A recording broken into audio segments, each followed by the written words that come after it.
I am doing astrology, vastu and numerology. और मैं आपके ही show astro talk by Pallavi में आज एस्ट्रोलॉजी, वास्तु और न्यूमरोलॉजी से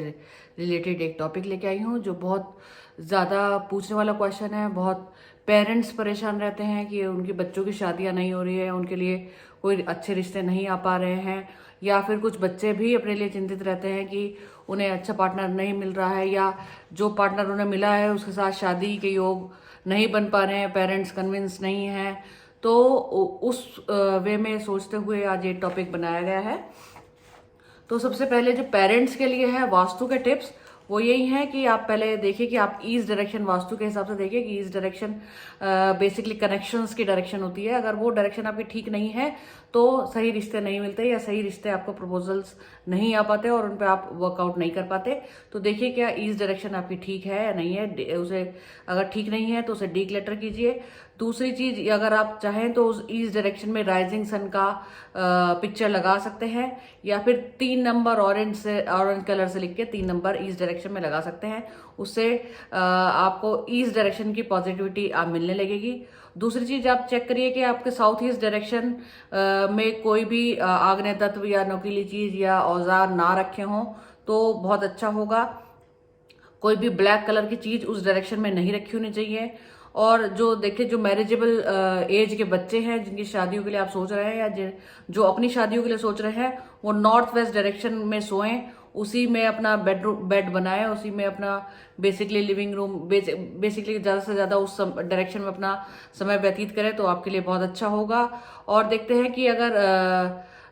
जो बच्चों के सोने वाला कमरा है, जिन बच्चों की शादी के लिए सोच रहे हैं, उसमें पूजा का कमरा आप ना बनाएं तो आपके लिए बहुत अच्छा होगा। जिन बच्चों की शादियों के लिए आप सोच रहे हैं या जो अपने लिए, वो ब्लैक कलर का इस्तेमाल कम से कम कर दें। बेडशीट या ब्लैक या ब्राउन कलर की ना इस्तेमाल करें।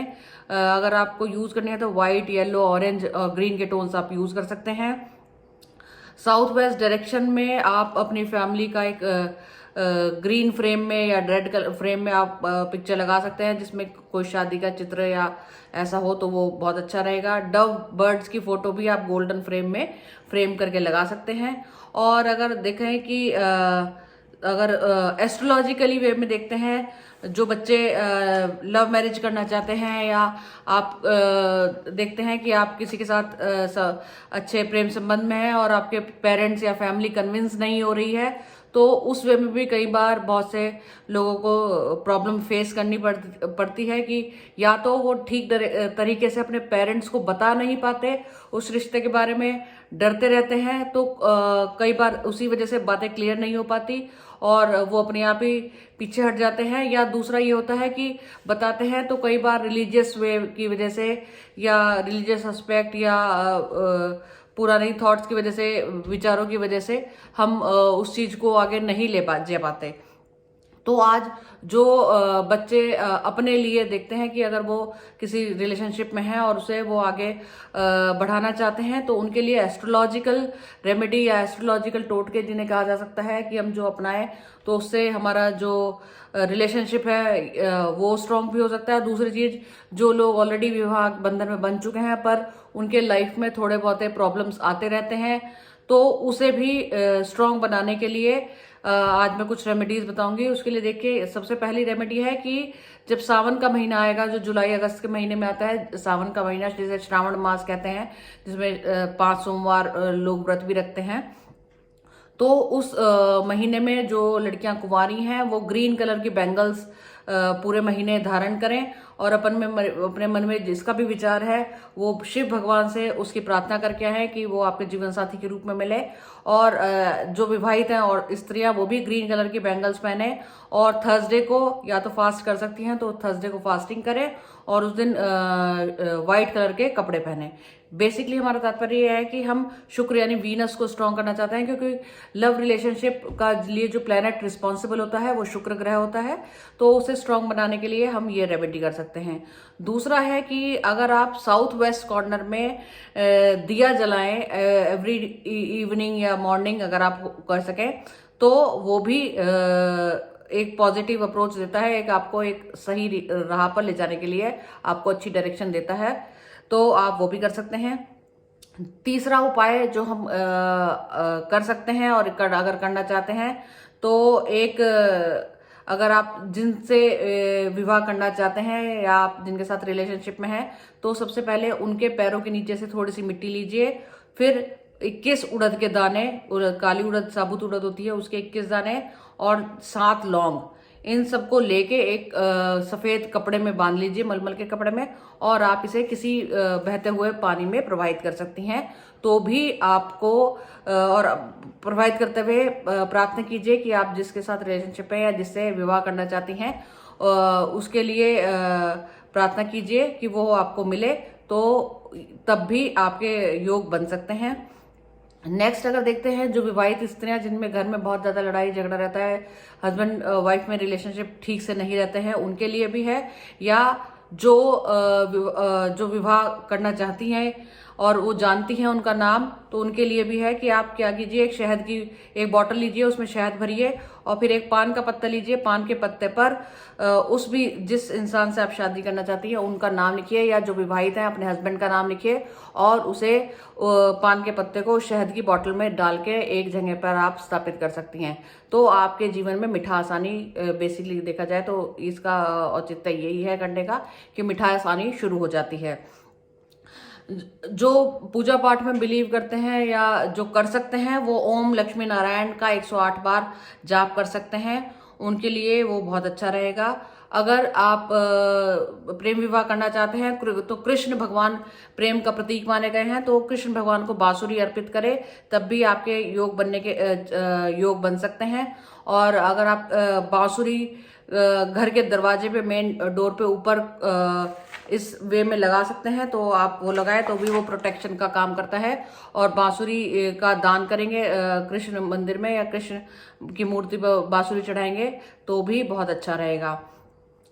और नेक्स्ट है कि अगर आप दुर्गा माता जी का श्रृंगार करते हैं और श्रृंगार के साथ उन्हें लाल चौल या लाल चुन्नी चढ़ाते हैं तो भी आपके विवाह के योग अच्छे बन सकते हैं। नेक्स्ट अगर हम शिव से रिलेटेड उपचार पहुंचे तो अगर शिव का रुद्राभिषेक शहद से किया जाए और अपने मनचाहे जीवन साथी की कामना किया जाए तो भी पूरी होने के 100% चांसेस रहते हैं। तो रुद्राभिषेक के लिए आप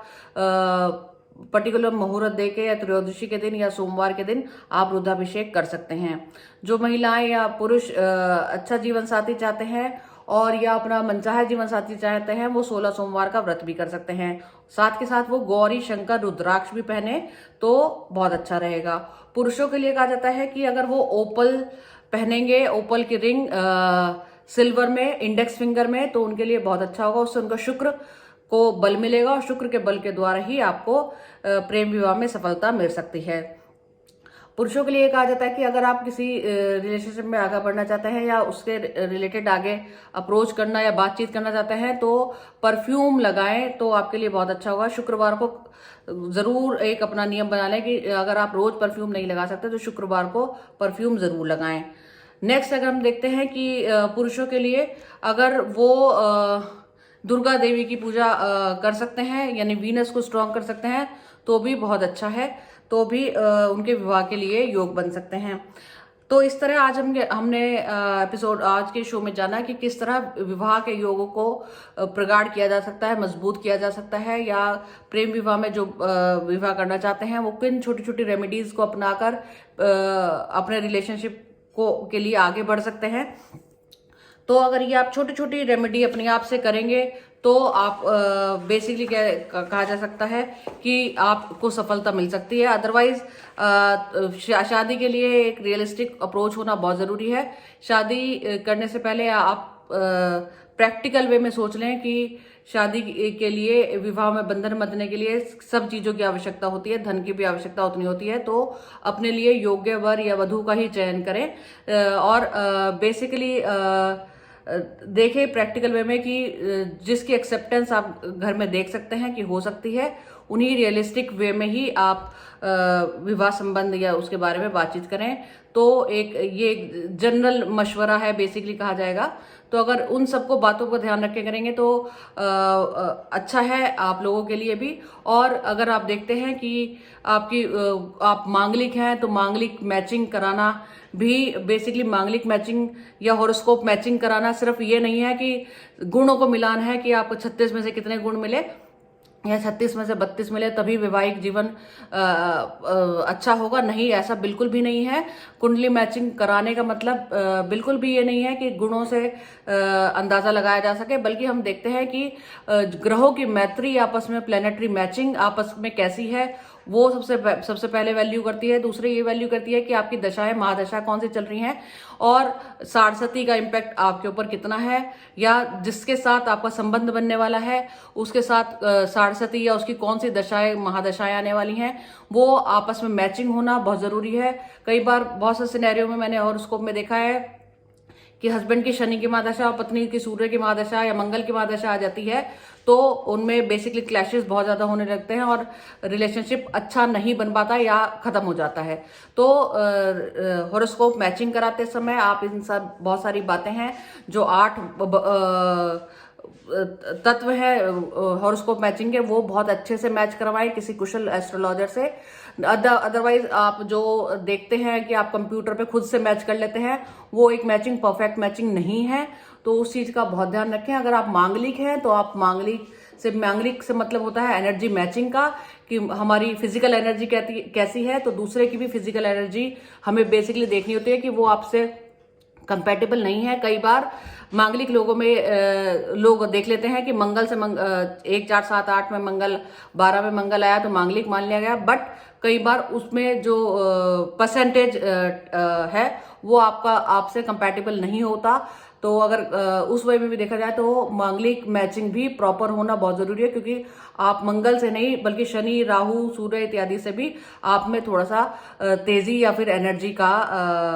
परसेंटेज कम ज्यादा हो जाता है।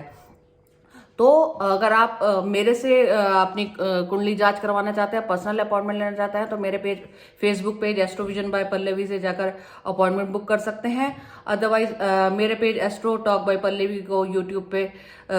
शेयर एंड सब्सक्राइब कर सकते हैं, जिससे आपको अलग अलग टाइप की जानकारी एस्ट्रोलॉजी, वास्तु और न्यूमरोलॉजी से आपको मिलती रहेगी। अगर आप किसी विषय में मेरे से बात करना चाहते हैं या किसी विषय में जानकारी देना चाहते हैं, तो भी आप कमेंट सेक्शन में उस टॉपिक के बारे में छोड़िए, मैं आपको उस बारे में भी आपको पूर्ण जानकारी दूंगी। तो इसी तरह बने रहिए और देखते रहिए एस्ट्रो टॉक बाय पल्लवी, और इस चैनल को सब्सक्राइब कीजिए और ज्यादा